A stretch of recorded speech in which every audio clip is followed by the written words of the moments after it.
Hello po mga kababayan, kamusta po kayo? Sana po nasa maayos po kayong kalagayan. Samahan niyo po inyong likod, si Kamalong po. At tayo po magsama-sama magkomentuhan dito po sa Tambayang Makabayan. Mag-umpisa na po tayo. Komentuhan po natin, ito pong katatapos pong hearing ng impeachment po ng Vice President na tinatawag pong fishing expedition para po mapabagsak nila ang Vice President.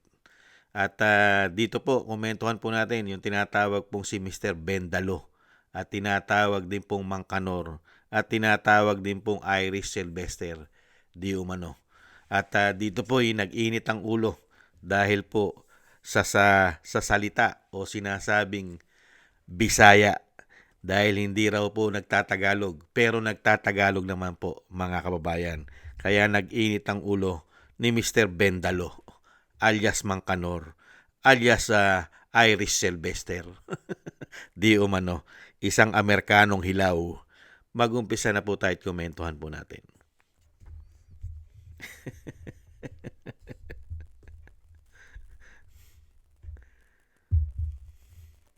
Wala kang personal knowledge. Bakit parang dito hirap na hirap po siya mag-Tagalog when in fact sa Congress po nung November, Tagalog naman po sa Makinig, Bendalo. Tanong po sa kanya ni Congressman Luistro, payment of incentive, 11 po. Would you know whether this amounts would total 120 exactly? Yes, ma'am. Gitotal ko po yan, ma'am. 120 million po. It's all puro Tagalog, Mr. President. What is this? I mean, mabuti po sana pati yung discretionary. Nagalit na. And she's a government official. She doesn't know what discretionary means is. I mean, what it means? Dito po, puro sumasagot naman po siya. English, Tagalog. Yes po. Are you aware? Opo. O may authority, special dispersing officer. Kasi po, wala akong alam kung paano po i-implement ang mga confidential. Mr. President, tama na po itong panluloko sa atin. Please, Mr. President, compel this witness to talk in Tagalog. Kahit po yung mga Bisaya po nakaintindi ng Tagalog, nakakasalita ng Tagalog, ano tayo sa ibang bansa? Ano tayo, mga Hapon, mga Chinese? I know, May punto naman this siya. witness, you can understand Tagalog, you can speak Tagalog, dahil nandito po ito. Ilang pahina po ito. Tagalog po yung sagot po ninyo. English po, sumasagot kayo. Tinatanong kayo ng English, sumasagot po kayo. Bakit ngayon parang hirap na hirap? Kailangan i-translate sa Tagalog, sa Bisaya, sagot, Tagalog, Bisaya, Tagalog, Bisaya. Abutin mo tayo isang taon dito, Mr. Sumabog President. na si Bendalo. Ito po yun. Sumagot naman po siya. Alam nga ba naman, lulukuhin tayo ng nagtatranscribe po nito. Sagot po yan. Kasi po, nagbabase lang po ako sa ibinigay ni Sir La Chica ng mga ibinalik niya sa akin. Miss Acosta, kindly answer the question. Piatos po ang sinabi ko, ma'am, na apelyido. That's all, Mr. President. Thank you, Senator Judge Erwin Tulfo. Bakit parang dito hirap na hirap po siya Yan po mga kababayan. Uminit ang ulo dahil daw po hirap na hirap magtagalog. Bisaya nga siya eh. Ang Bisaya po mga kababayan, hindi naman po lahat ng Tagalog naiintindihan nila kasi baka magkamali sila ron sa pangunawa. Di po ba? Dahil hindi naman po lahat ng Bisaya malalim magtagalog. Pero ang Bisaya po, pag mahusay naman po sa English. Hindi po ba? Mahusay naman po sa English ang ating mga kababayang Bisaya. Ano naman ang problema ron doon sa Bisaya at saka sa Tagalog? Ang pinag-uusapan naman po diyan mga kababayan, ebidensya. Ebidensya po, Mr. Bendalo. Patunayan nyo na yung confidential intel fund ng Vice President na 125 million na binabato nyo at pilit nyong hinahanapan ng korupsyon, patunayan nyo kung nagamit ba ng tama o hindi. Hindi po ba? Unang-una, gigil na gigil kayo sa 125 million. Yun ay galing sa Office of the President, inaprobahan ng Office of the President. Pangalawa, nirelease ng Office of the President December na.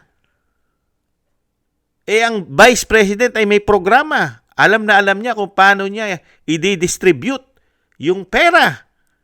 Kahit yun ay alam nating mga Pilipino at alam nating nakakaunawa na yun ay isang patibong.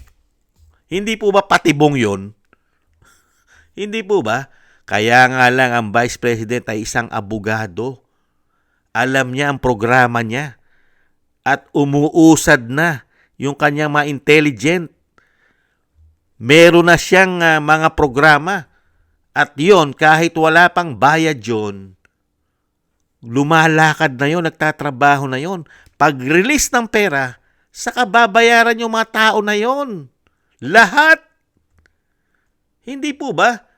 Ano ang problema? Ano ang masama sa confidential intel fund ng Vice President? Minamasama ninyo kasi ang confidential intel fund ng Vice President. Pero hindi nyo minamasama ang confidential intel fund ng Pangulo. Naubod ng laki. 4.5 billion, hindi bababa. Confidential intel fund, hindi bababa ng 4.5 billion. Hindi nyo minamasama. Pero mas masama yung 125 million. Unbelievable, Mr. Bendalo.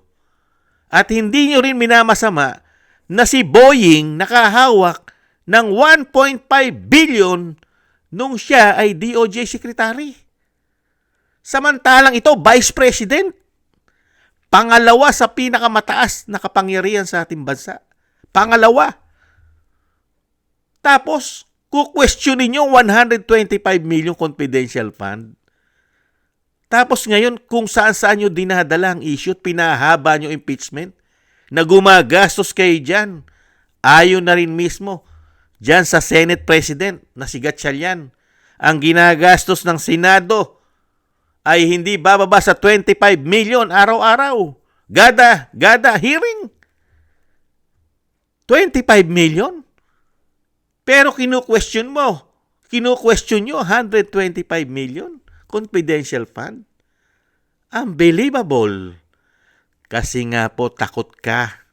Ngayon nagagalit ka dahil dyan sa nagsasalita ng Bisaya at nagsasalita daw ng Tagalog doon sa House of Representatives nung iniimbestigahan ng Kangaroo Court ni Luistro. Pambihirang buhay yan. Magagalit ka sa Bisaya. Samantalang pag nangangampanya kayo, pilit kayo nagsasalita ng Bisaya para makuha nyo ang boto ng Bisaya. Hindi ba isang gago ito, di umano? At pwede naman i-translate. Hindi po ba? Ano problema? Kung i-translate mo sa Tagalog yan. Nakakaintindi naman. Sumasagot naman pag naintindi at naunawa niya. Ayaw niya lang kasi magkamali ng sagot. Dahil nga po yan ang gustong-gusto ng mga buhaya. Magkamali siya ng sagot. Hindi po ba matalino? Hindi po ba matalino? Dahil mahirap na siyang magkamali na sagot, lalo-lalo kung sa malalalim na Tagalog mo siya tatanungin. Dahil nga siya ay Bisaya. Hindi po ba, Mr. Bendalo? Hiyang-hiya naman kami sa'yo. Kay angas-angas at kay tapang-tapang mo para kundinahin mo yung kababayan natin na Bisaya at nagbibisaya. Pambihira ka. Unang-una, ibabalik po natin ulit. Ibalik tanaw po natin ulit. Pag kayo'y nangangampanya, lahat ng klaseng salita, pinag-aaralan nyo. Unang bukas pa lang ng bibig nyo, pag kayo'y nasa Bisaya. Hindi po ba? Pag nasa Bicol, nasa parting mga Ilocano, nag-iilocano kayo. Nagbibisaya kayo. Hindi po ba katarantaduhan ito? Samantalang ikaw, napakarami mong issue. Ang tapang-tapang mo. Ubod ng dami ng issue mo, Mr. Bendalo.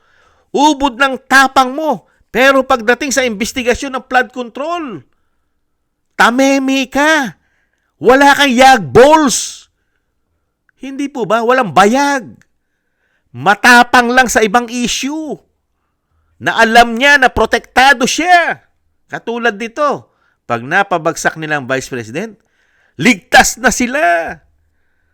Ang mga pagnanakaw, matatabunan na. lalong-lalo pong ginawang pagnanakaw sa flood control. Hindi ba? At matatabunan na po ang mga issue na mga insertion, mga allocables.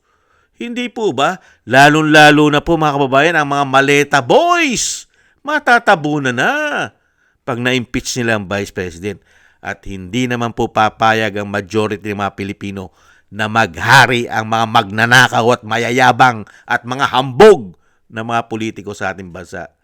May araw din kayo. Hindi po ba? Yan po mga kababayan, ang napakaangas at napakatapang ni Mr. Bendalo na tinatawag di umano, na tinatawag din pong Irish Sylvester, at tinatawag din pong Mangkanor, at tinatawag din pong Maleta Boys di umano. Mga kababayan, napakalinis na politiko. Ubod ng linis. Kaya nga po, pagka pinagkaloob ang isang VP Sara na maging presidente ng bansa, tingnan po natin ang angas ni Mr. Bendalo at ng mga tulpo pag sila na po ang iniimbestigahan sa korupsyon. Kailangan nila maglabas ng mga resibo. Hindi po ba mga kababayan? Tingnan po natin ang mga angas niyan. Dahil buong pamilya po niyan, buong lahi po niyan. May issue po, buong lahi. Hanggang sa Congress, party list, congressman na tulpo, may mga issue, pati mga senador, hindi kaya. Maraming salamat po mga kabayan sa nagusto po natin tambayan mga kabayan sa YouTube at TikTok. Ganon din po sa inyo mga nagko-comment, like, share, and subscribe at patuloy po nagsusubscribe. Thank you po sa inyo. Shoutout po. At shoutout din po sa mga nagbibigay po ng tulong at biyaya. Shoutout po kay Eric Hercio from Canada, Baby Roman, at Ate Isa from Cagayan Valley. Ako si Pilam, Ani Jo, si Gayat Siena, Mary Natividad Blinden from Netherlands, Tatay Nick from Toronto, Canada, Jesus Valdipena, Rolando Guerrero, Mila Yi, Felipe Shapno from Texas, USA, Ma'am LB Shermani from North Miami, Florida, USA, Mika Ligaspi, Frank Zamora from California, USA, at Romulo Di Vinagracia from Bacolod City. Maraming salamat po sa inyo. Ingat-ingat po kayo sa inyo pumapagawa at shoutout po sa inyo lahat. Tis-tis lang po tayo mga kabayan at samahan po natin ng maraming dasal at panalangin nang tayo po yung maingatan. God bless po sa inyo lahat. Muli po, paalam, bye-bye.